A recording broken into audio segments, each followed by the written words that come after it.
kaya naming sagutin yung gustong malaman ng iba. Pero, kasi parang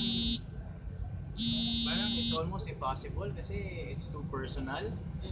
And minsan kahit na naiintindihan naman namin how public our lives are, pero para rin po maprotektahan yung natitirang konti para sa amin, nahihirapan po kami to go into details.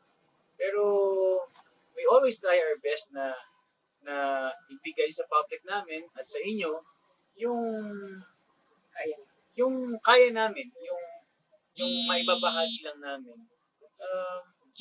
And we always try to be as honest as possible.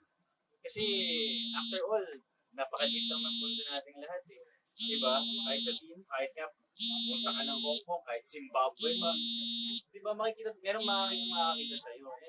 And I don't think I wanna live my life that way na nagtatago ako or meron akong gustong hihim because I'm a very practical guy.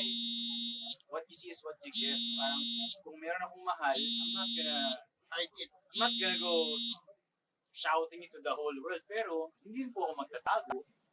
Pero magkaibigan kayo ni Angelica. Ano yan? Magkaibigan kayo ni Angelica. Parang yun na po. Parang makita ka ni Angelica sa Hong Kong. Parang yung kantang Somewhere Down the Road.